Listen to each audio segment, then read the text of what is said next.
Čo vykonáva odbor Všeobecnej vnútornej správy? Odbor Všeobecnej vnútornej správy vykonáva štátnu správu na úseku priestupkov. Prijímame oznámenia o priestupkoch, objasňujeme tieto priestupky, riešime a vydávame rozhodnutia v prvom stupni o priestupkoch.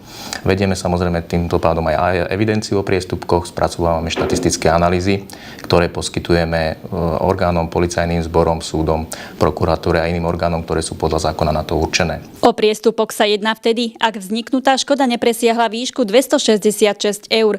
V opačnom prípade ide o trestný čin, ktorý sa delí podľa závažnosti na prečin alebo zločin. Čím sa zaoberá matričný úrad? Aká je jeho náplň a činnosť? Skúšame a školíme matrikárky.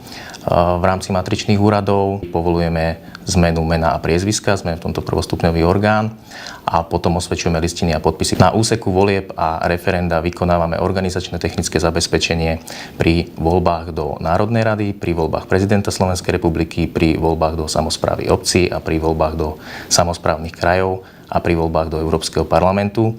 A tu na ešte spadá takisto organizačné technické zabezpečenie volieb, alebo teda respektíve referenda.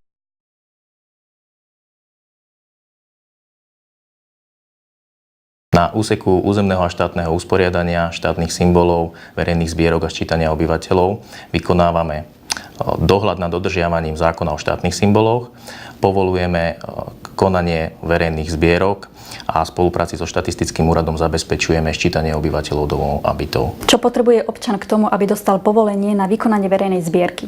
Verejná zbierka je zhromažďovanie finančných prostriedkov na verejnoprospešný účel. Občan, ktorý potrebuje, alebo organizácia, ktorá chce dostať povolenie, musí poslať žiadosť na obvodný úrad. Táto žiadosť musí obsahovať účel verejnej zbierky, musí obsahovať osoby, ktoré sú zodpovedné za verejnú zbierku, termín konania verejnej zbierky, spôsob konania verejnej zbierky a povolenie na túto verejnú zbierku je potrebný 3-eurový kolok.